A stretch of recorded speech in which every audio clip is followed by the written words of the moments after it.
Startuprad.io, your podcast and YouTube blog covering the German startup scene with news, interviews, and live events.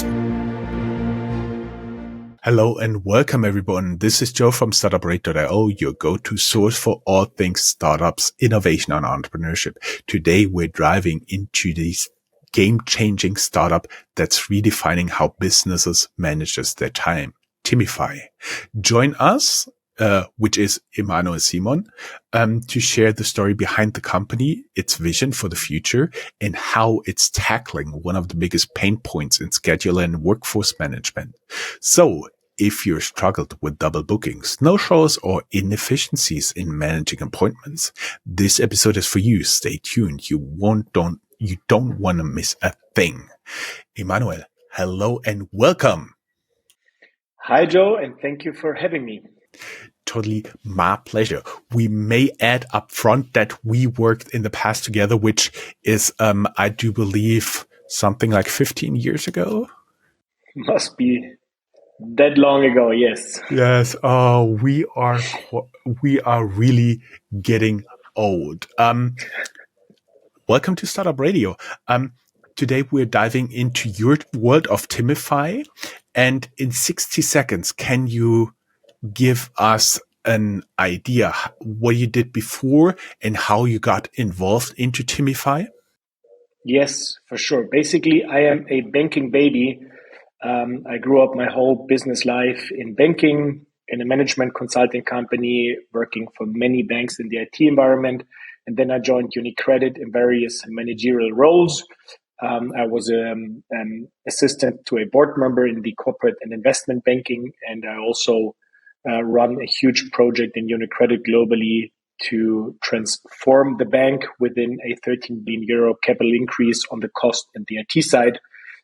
Before I had the pleasure to join Timify in a position where basically Timify was growing out of the startup into the scale up, although I don't like the terminology scale up a lot. For me, Timify is like a raw but strong teenage boy, became quite tall in height, big muscles, but also still a bit foolish and childish. And now my goal is to professionalize Timify, to make it profitable, have some very clear organization and also processes, not over-engineer it, not like in a bank. So we have to still be agile, fast, and speedy, and overall very client-driven. That is basically my goal, was for the last 2.5 years and will be for the next, hopefully, quite some time. Timify. Yeah, that actually makes more sense. For our audience, I would be curious, leave us a comment. What do you think is the biggest problem Timify is solving? There are actually two. Number one, enterprise and corporate companies, they like to hide behind their big castles because they're behind their nice glass walls of their offices. So the client is sometimes standing in front of that. And we are basically destructing those walls where our clients build in relation to their customers. That's number one. We connect our clients with their customers. Number two, our clients do have scarce resources, whatever that be, rooms, machines, human beings, salespeople, sellers in a department store, whatever the resource of our client is. We make sure and guarantee that these expensive and scarce resources, like salespeople, are allocated very efficient to the services our client provide, and then interact with their customers to make sure that the customers of our client do have a seamless and very straightforward customer journey to increase revenues and make sure that the customer of our client is a happy customer. You are, as always, a pretty fast guy. You've always been pretty sporty, and you're way ahead of us here. Let's go a little bit back. We can already tell you're not one of the founders, but you were hired for this position. Can you take us back to the moment you said, Let's join this company. Let's try it out. Yeah. I'm a little bit bored of consulting and banking. Yeah, that was quite interesting. Because if you would have asked me like 3-4 years ago, I would have never skipped my nice, well paid, and very secure job in banking. I had a very interesting environment there, a lot of C-level and senior attention, big figures, big projects. But in the end, I had the opportunity to take over Timify, and I strongly believe, and I have the deepest respect for the decision that especially founders who grew a little baby, their own baby from scratch, 1 employee, 2 employees, maybe 2, 3 founders, and you have a couple first clients, you have 10 colleagues working with you. But there comes a point where you need some kind of different management style, right?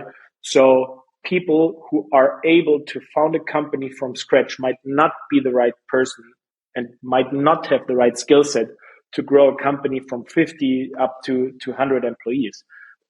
On the other side, I clearly have to admit, I would have not been able to found a company like Timify or any other company.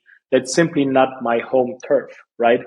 But managing 50, 60, 70, 80 people, giving them a clear strategy, supporting this strategy with a clear vision and mission based on a clear foundation in terms of organization, company organization, supported once again by a healthy amount of processes, still keeping flexibility, taking also sometimes hard decisions, right? That's what you also have to do. It's not always sunshine every day.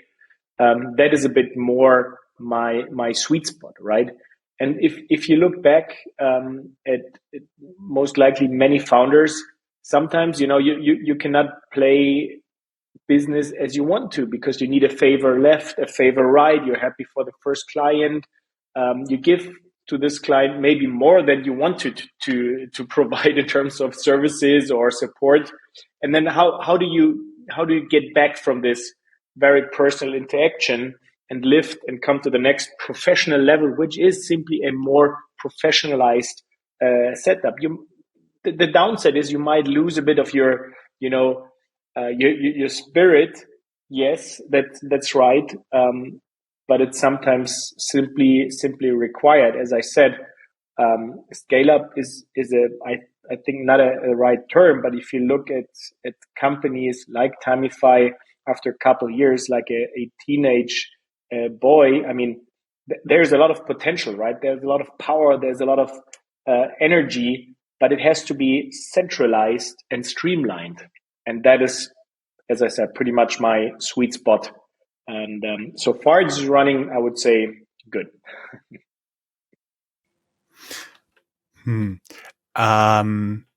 People can already tell you're a dad. I am. Yes, there is a difference in skill set from founding a company to leading a growing company. And I actually realized some of the entrepreneurs, they just stagnate, but the company stagnates together with them. They stay on a certain level, maybe 50 employees, and then it doesn't grow anymore. There is a reason, right? If you look at big corporates and big enterprise companies, why managers move from different departments, different teams, different managerial roles every 3 to, I would say, 6 years, right? There is simply a reason. It does make sense. If you work for a long time with the same people in the same environment, you don't see new opportunities, you see old issues, right? So sometimes you just need a fresh pair of eyes, a fresh mindset. Doesn't mean that you're doing a bad job, not at all. But if you sometimes have new input, a little job rotation, it helps, right? It simply helps to increase understanding for the other side.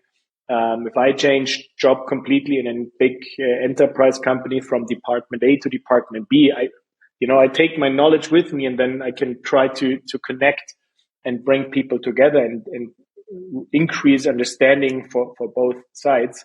It's like with traveling and understanding different cultures. That's the same model in a big enterprise. And that's also for small companies. You simply have to see, is the leadership that was able to start a company also able to run a company that is growing in whatever size. I have to clearly admit, I have the deepest, really,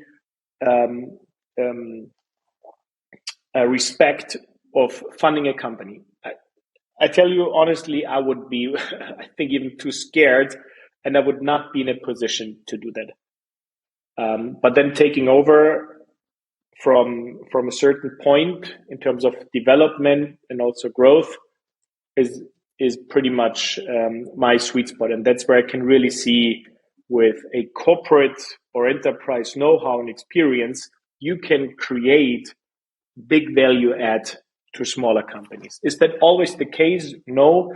I'm pretty sure that there are many founders who can go all the way and who are also developing in that way, but not all. And hence then realizing that it might be time for a change also is something that I have to admire, and I clearly have to express my respect. Mm-hmm.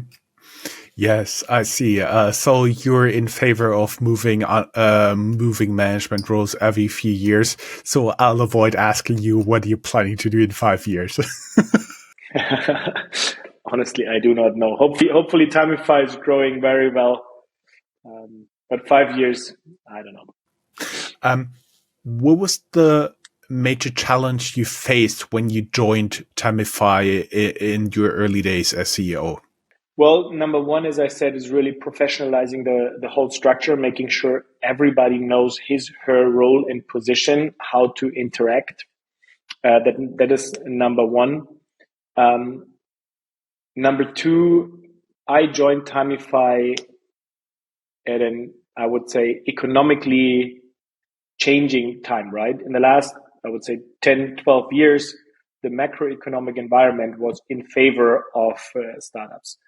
I think with the zero interest policy in the last couple of years, growth at all cost was simply the mantra of the market. You had to show growth. Was growth profitable? Was not the important question, right? When I joined Timify, the macroeconomic situation was different. Basically, interest rates rose. Money was worth something again. So I clearly had the task to make Timify profitable. We had to grow, but we also had to look at cost, right? There are two sides of a balance sheet. One is top line, but there's also a bottom line. And in between, you somehow have to manage your cost and make sure that your margin is somewhere there. So this was the second big challenge, making clear that we have to become profitable, which you can influence by top line growth, number one, but also becoming more efficient, right? If you produce new features, but for example, your hosting costs are outrageous and never will be covered by the license fees you earn from your clients, well, you have to rethink the whole thing, I would say, right? In the past, the feature was everything. Make it fancy, make it shiny, as long as it's there. I think we are now with money worth again something. We're in a different world where you have to become profitable. You have to show a margin. You have to show a solid growth that didn't change. But I think the focus became a bit, or moved a bit away from growth to the overall picture of a balance sheet. Mm-hmm. Mm-hmm. Going a little bit into the industry and market landscape, like to play a little what-if game. If Timify becomes a household name, what industry shift made that possible? Well, number one, Corona was a big boost for us, I have to admit. There was the lockdown, and you were able to only open your stores with click and collect. That was quite convenient. We onboarded thousands of stores over the weekend.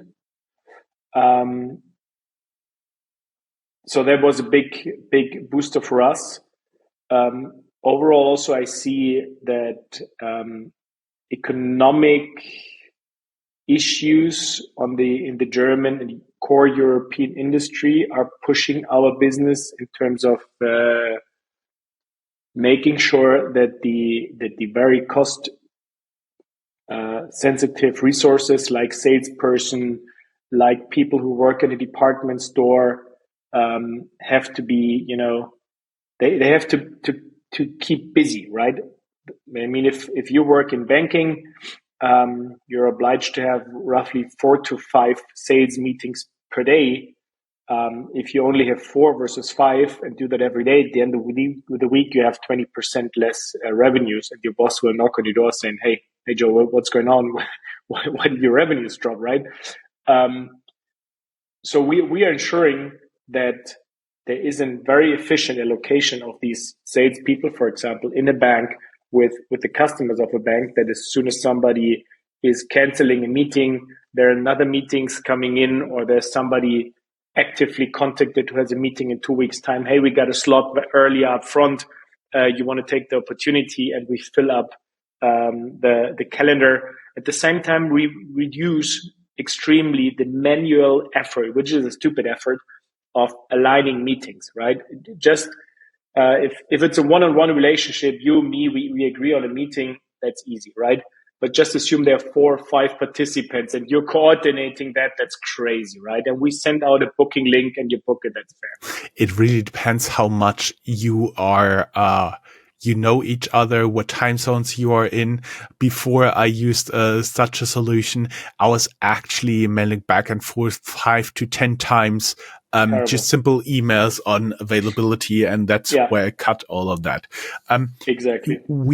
People already notice you're a little bit bigger scheduling solutions than they are familiar with.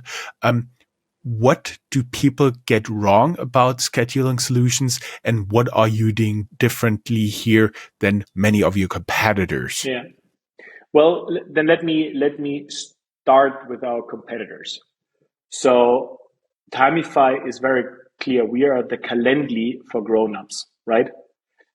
If you compare us with our competitors, the big ones, Calendly, Microsoft Bookings, Google Calendar, they're all very good, right? We can do the same, but they're good in one-to-one relationships. You open your calendar, I book a meeting, I click on the link, boom, ready, right? But Timify then basically starts where those solutions end for the sophisticated and complex use case. Or let me describe it in mathematical terms, where N stands for a placeholder of a big figure, and we solve the equation N times 4. N multiplied by N, multiplied by N, multiplied by N. First N is our clients to have many locations, stores, departments, sales hubs, whatever it is, right? Number 2, our clients to have many resources. As I said, can be a salesperson, a room, a laptop, a machine, a chair, a table, what do I know? Can it also be a technician you can send somewhere? Yeah, absolutely. A software, for example, right? A software version can be our resource. Then basically you can make those resources smart, right? You can give them tags and attributes, e.g. if you work in banking and you need a special certification to sell mortgage loans, maybe you need one certification, mortgage loans up to 1 million, and another certification, 1 million and upwards, right? Or you need another certification to sell stock options and derivatives, right? So we connect the resources with their skill set. In any combination, we can combine the resources. We say, well, for this meeting, we need resource A because he has this skill set, and resource B for that skill set. Or you choose out of a pool of resources, colleagues who have the same skill set.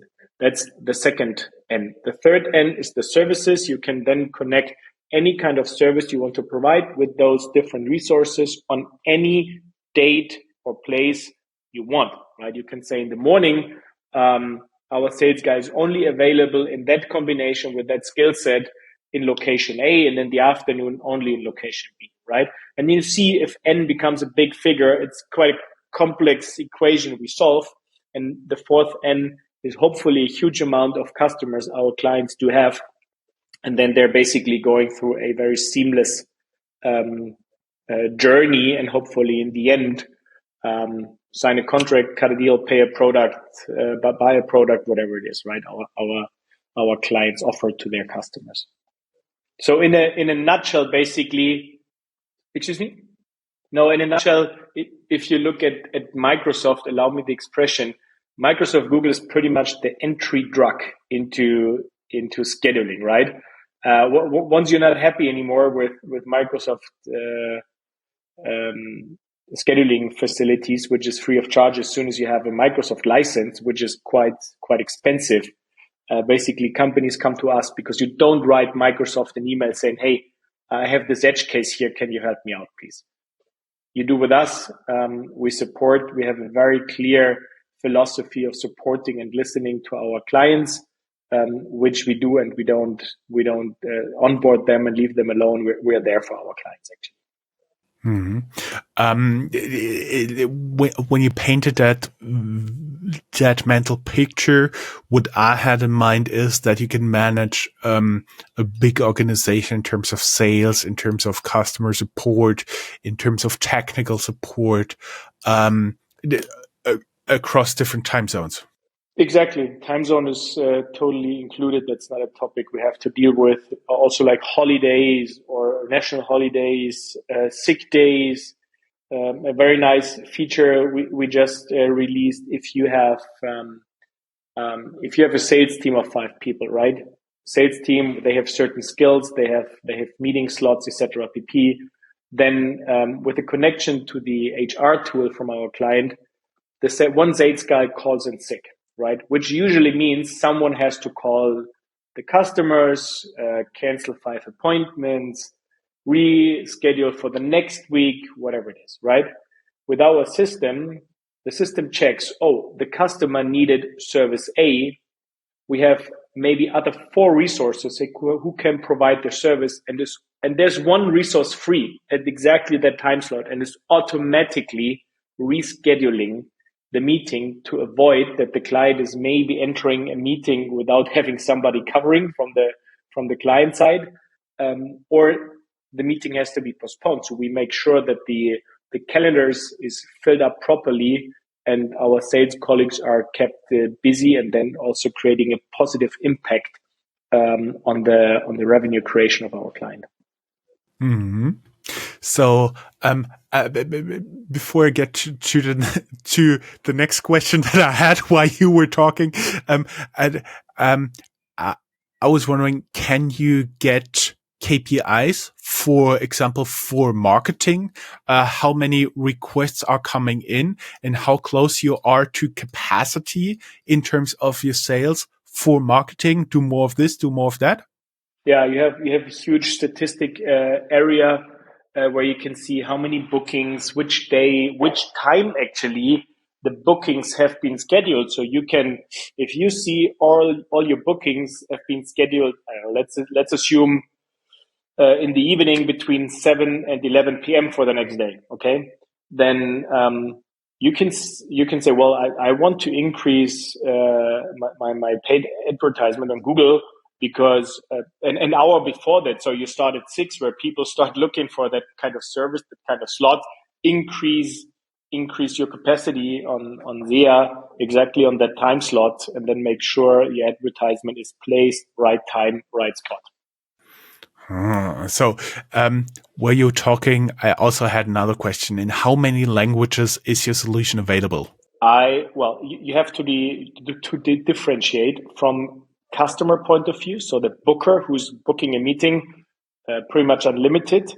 Our system where our client, the end user is using, I think we currently have, you got me, it's almost 20 languages. almost 20 languages, because I had a conversation with one of my consulting clients last night, and actually I was forced to explain how many upcoming holidays we do have and when they are. Just looking here at my calendar, for example, that the Friday before Easter and the Monday after Easter is a public holiday, that we do have 2 Thursdays coming up that are public holidays in multiple states of Germany, that we do have Whit Monday, and so on and so forth. So there's a lot you need to explain. Do you also have a solution for that for international clients? That is the core of Timify. You don't have to worry about that. All international holidays are covered. So, for example, if you're sending out, I don't know, if you're trying to coordinate a meeting on Friday before Easter, it's simply impossible because it's automatically blocked. Unless you unblock it manually if you want to work on Easter Friday. Depends on your relationship with their family, right? Exactly. Beyond features, what kind of experience do you want users to have when interacting with Timify? First, like your customers and the customers of your customers, which is the thing your customers are actually buying it for. Okay, and now diagram this sentence in your head. Well, with our clients, I want them to realize how powerful Timify is and how extremely deep are the possibilities of customization, right? It really reduces the manual effort coordinating meetings for our clients. On the customer side, which we also call the booker, who's booking a meeting, we can customize also this journey. Basically, we do have many clients who use us in their HR department. Alrighty, if you, for example, look at hiring processes, I mean, everybody who applied for a job in the last couple of years knows maybe the first interview is easy, right? But you have to coordinate a meeting. The second interview, maybe you need a team head and an HR guy, and then you're playing with meetings. You get an email, 3 slots. You say, yes, I want the first slot. Then you get a reply, sorry, now the first slot is not available anymore. Now we have 3 different slots. Pick one, and then it goes back and forth, and you have email ping pong. Terrible, right? Or how cool would that be if you apply for a job, you simply click on the booking link, you have the meeting scheduled with the 2 people or 3 people you need.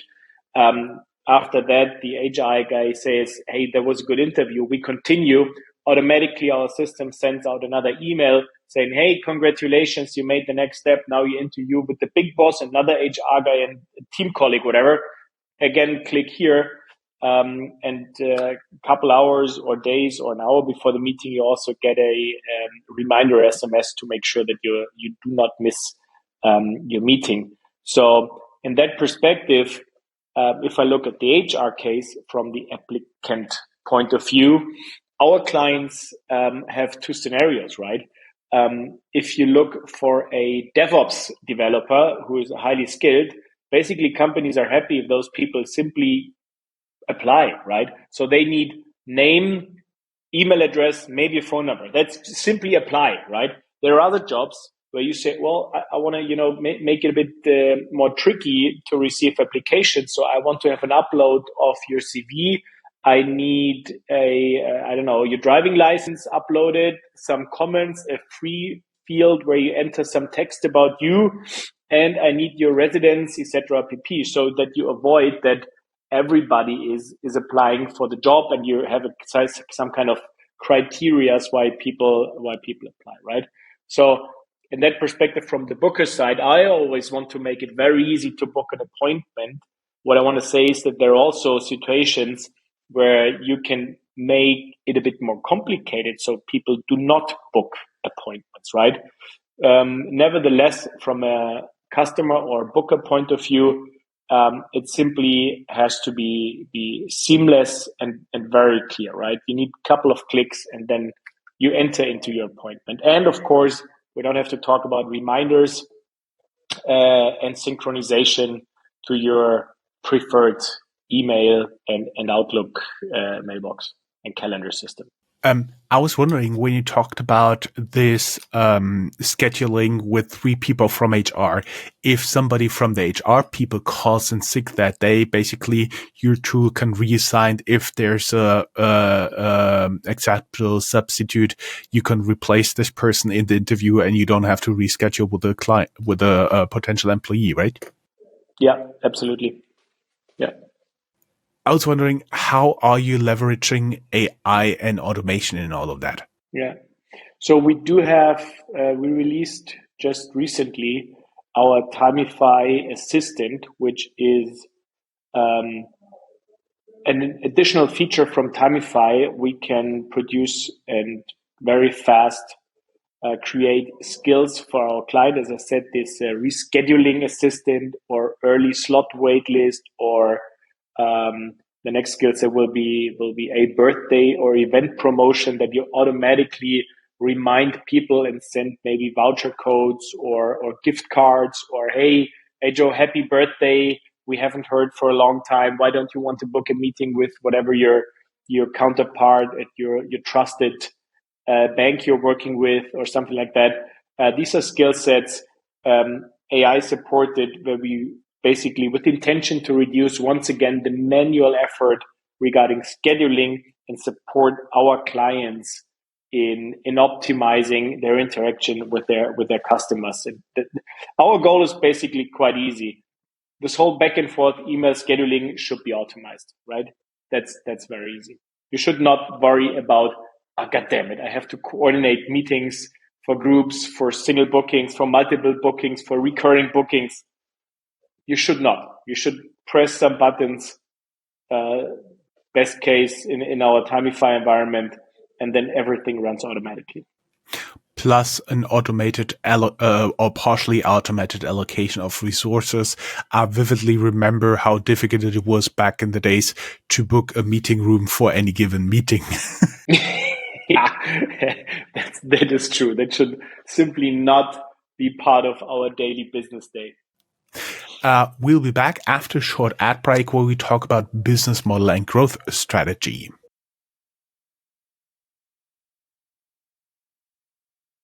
Hey guys, welcome back to our interview with Emmanuel Simon, CEO of Timify Next Generation Scheduling and I would say resource allocation tool. We are talking about your business model and growth strategy here. What's the revenue engine of Timify? Can you break it down simply?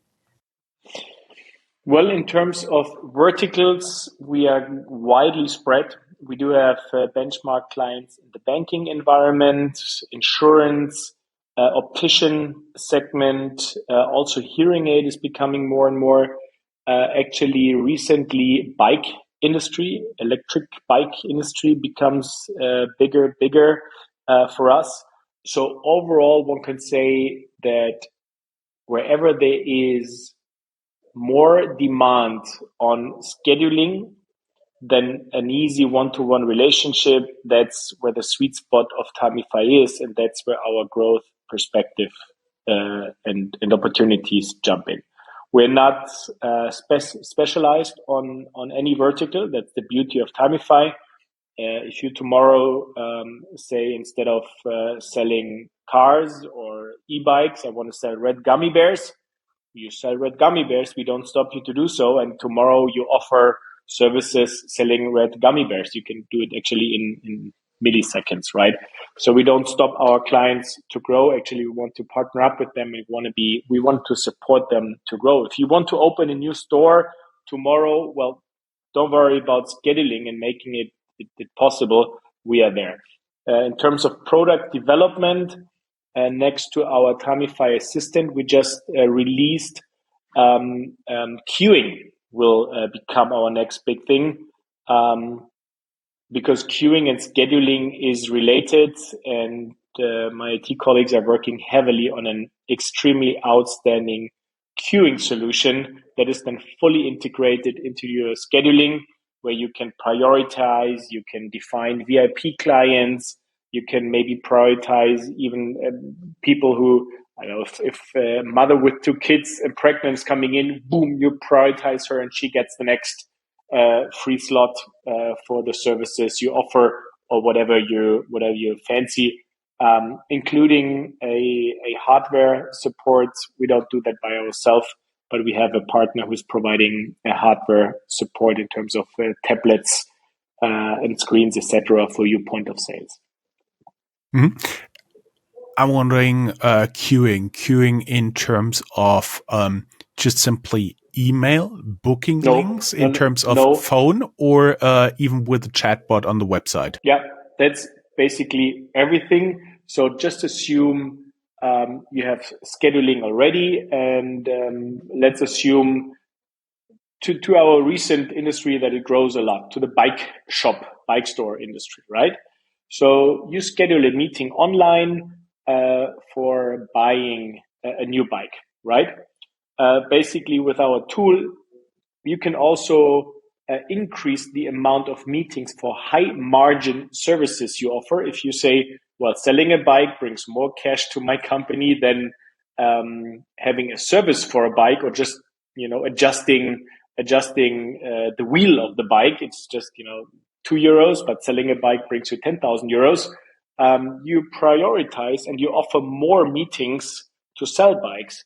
But then a day before the day comes, you say, well, if I don't have enough meetings for selling bikes, I open the calendar for those service meetings to make sure that my people are still busy. And then basically you have people who don't book a meeting, but they come in your store and say, hey, I want to buy a bike, right?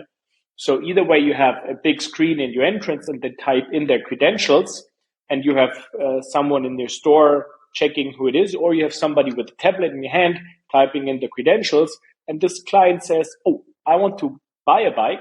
You prioritize him, and the next available slots, boom, he gets. Waiting time 2 minutes. Or he says, well, here's my old bike. Please, can you check if my wheel and my brakes are properly working? And you say, well, that's like a €10 job. This guy has to wait an hour maybe, because prioritized is the meeting to sell a bike, which is, from a margin point of view, much more attractive than simply checking the brakes of a bike, right? I hope this example was understandable somehow. And you can do that in every industry. If you look at the high-end retail industry, we're based in Munich. If you go here, downtown Munich, there are sometimes queues in front of the high-end companies, the big brands. So how cool would it be if one of your VIP clients is checking in and you realize, this guy just checked in, so I prioritize him. Although there's a big queue outside, this guy shows up and you sent him a QR code. The guy at the door is scanning it and you prioritized him. And this guy is surpassing the queue. And just imagine what reaction that is. Everybody in the queue says, what the hell? Who is that? How can I become as important as this guy? How much do I have to buy to skip the queue, right? To skip the line. So these are the funny things you can do with queuing in connection with scheduling. And then whether it be for bikes or big fashion brands, or for government, if you go to one of our Kreisverwaltungsreferate or which is the county administration officers, yes. Thank you. Like that, it doesn't matter. We don't care what the service is or what the place. You can basically treat that all pretty much the same, right? Mm-hmm. To our audience, I was wondering, how do you guys think Timify can expand its reach? Emmanuel, another question, because we now realize you have small SMEs and really big enterprise customers. How do you approach them differently? What's your different go-to-market strategy there? Well, the SMB clients, we highly appreciate them. But basically they register via our homepage, and basically that's a self-registration process. Corporate enterprise company, we have active outreach. We spend really human resources on talking to them, interacting with them, having meetings, providing them proper onboarding. Sometimes, and I totally understand that, companies don't even want Timify to appear So they connect us via our very well defined and structured API. And we are a white label solution totally embedded into the IT architecture and landscape of our clients. So you don't even realize that you book a meeting, except you read the data privacy policy. That's where we mentioned. But operationally, you don't realize that it's Timify. And we do not have an ego saying, well, but we need our logo on your landing page. As long as it works for you, I am a happy service provider, right?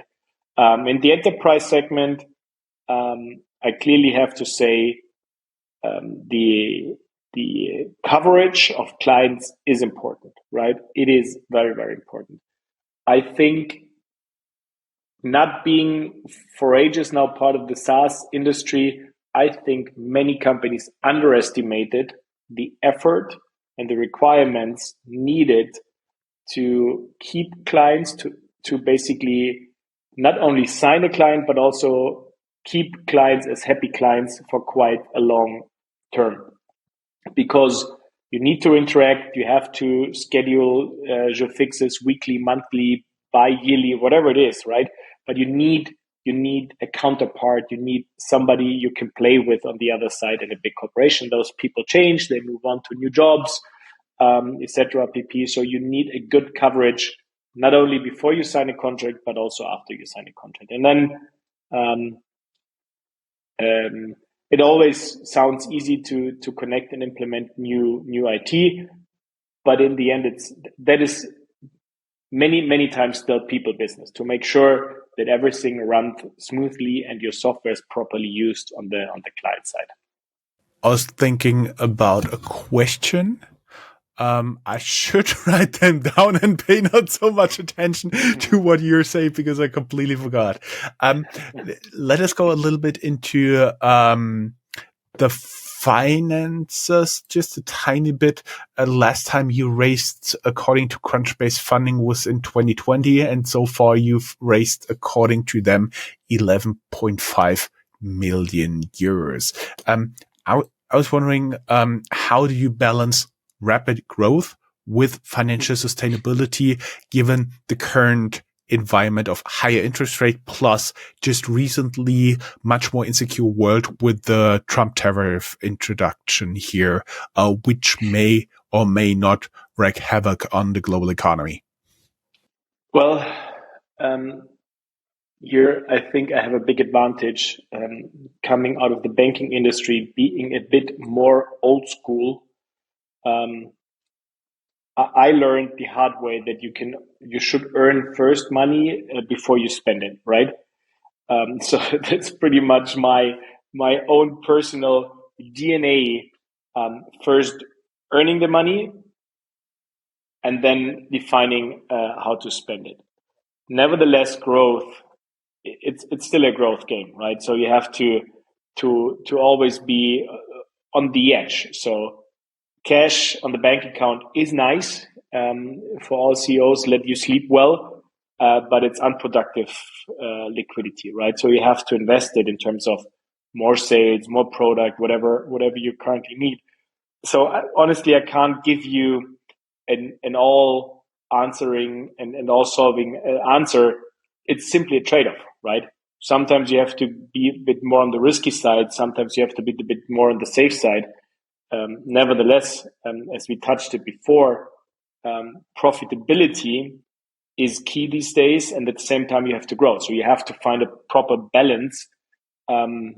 That I think depends on your shareholder structure. Are they willing to provide more cash? Then you can be more aggressive. Are they not? Then you should be more restrictive. So there is no right or wrong. I think every company has to find its own way based on the very clear requirements, become profitable, become self-sustaining, but you also have to grow. And somewhere in between there, you have to find your own way. That's right. And I remember what I was wanting to ask you before that question, because the simple Pareto principle, 80-20, I've realized a lot of companies make 80% of the revenue and therefore profit with 20% of the clients. That goes into what you've been telling about keeping your most important clients happy. Yeah, true. But at the same time, it's easier to say than really to do. You should not be dependent on a couple of big clients, right? That's even from investor point of view, they don't like to see the bulk risk in your top line. Going a little bit into team and leadership values, what are the core values that define the Timify culture or Timify culture? Sorry. Well, I do have a big history in sports. Beside working and playing and spending time with my family, I'm totally into sports. I played semi-professional baseball in Germany, which is not common at all, but it was fun back in the days. So I do know what teamwork is all about, right? So the core principles basically for me is number one, speak up culture. I need people independent from their role and responsibility to speak up. I need to know what's good, what's bad, what they like, what they don't like. In the end, we find agreement, we find a compromise, and then I don't care what happened before or who was on the other side of the discussion. After we exchanged all critical points, after everybody raised his position and clearly showed speak up culture, we go in the same direction. That's number one. Number two is clearly teamwork. And the funny thing is, people always ask me, what do you understand by teamwork? And the reality is, on a daily basis, it's different. On a daily basis, you work in different teams, different groups, different colleagues. So your position, your role, and what is required to make this team a well-performing team is different, right? So just ask yourself, what can I do to make this project, this sprint, this team a good one? If it means that nobody's taking notes and I, as the CEO, should do that, well, hell, I do. If it helps, I do, no matter what, right? I can ask somebody or I make sure that somebody's taking notes, just as a stupid example.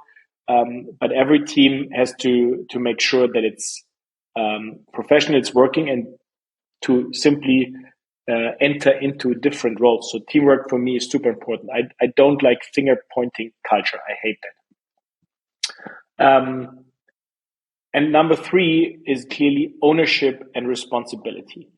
I worked long enough in big corporates, and I'm always exploding if I hear the sentence, somebody should do something.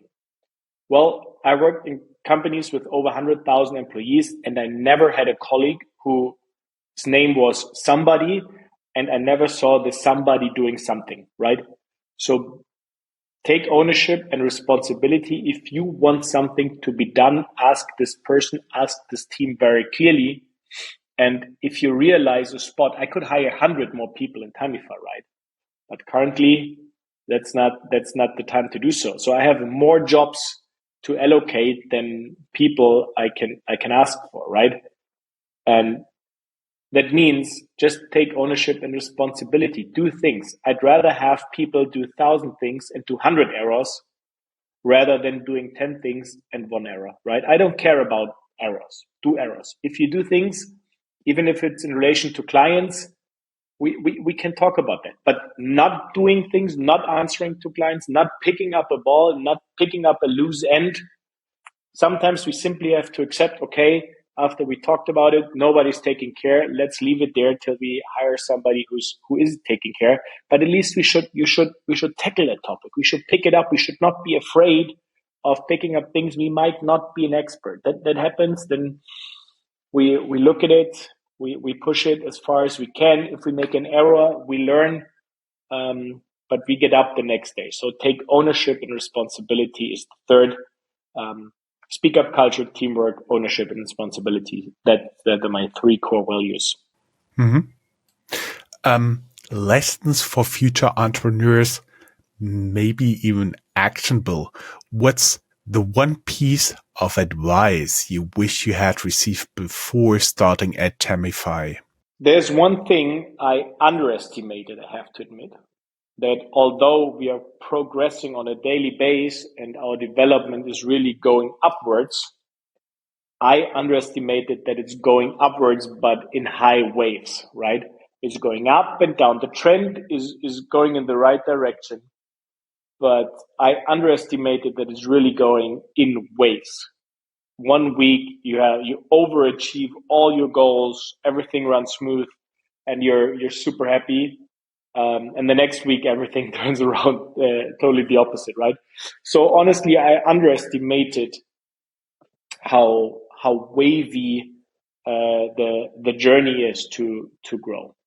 It's not every day a little step. It's sometimes a big step forward and then also a big step in the negative way. And I think as long as the trend is in the right direction and this wave is going upwards, you're on a good track. But simply accept that there are also times and challenges that hit you hard, right? You're totally right. I'd like to go a little bit as with the last few questions, looking ahead for Timify. 2 questions are now coming, typical standards, and I assume you have to say twice yes. Are you open to talk to new investors? Always. Are you looking for talented people to join your team? As well. See? What's your long-term vision for Timify and what's next? Well, basically our strategy is to really become the global leader in sophisticated enterprise scheduling solutions. We reached EBITDA break even last year, November, December. It's a little more to be cash flow positive. And then basically I want to grow. Product wise, I already said, next to new skills in our AI-based Timify assistant, queuing or line management becomes our next topic we want to deploy this year. Many clients from us already ask. It creates a lot of traffic and tension, and basically having a great and powerful scheduling tool. It's just, we don't start from scratch for queuing. It's just a little add-on we produce. And honestly, I want to see many happy clients using Timify and people using online appointments. That would be my dream. That is pretty great. Emmanuel, it was such a pleasure talking to you. Thank you very much. Only one question left. Where can people connect to you and learn about Timify? We'll, as always, link down your LinkedIn profile here. I assume everybody who's interested in investing in the company, they can reach out straight there. And there would be an HR link for Timify where people can apply. So people can directly apply on our homepage. You can directly reach me over LinkedIn, and I send you a booking link, of course, so you can directly book your slot with me in my calendar. Via Timify. Yeah, Timify, of course. Yes. To our audience, the closing question. What's the one question you would ask Emmanuel? Drop it in the comments below. Emmanuel, thank you very much. Thank you very much for having me. Have a great day. You too. Bye-bye.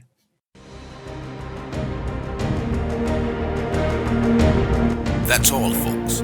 Find more news, streams, events, and interviews at www.startuprad.io.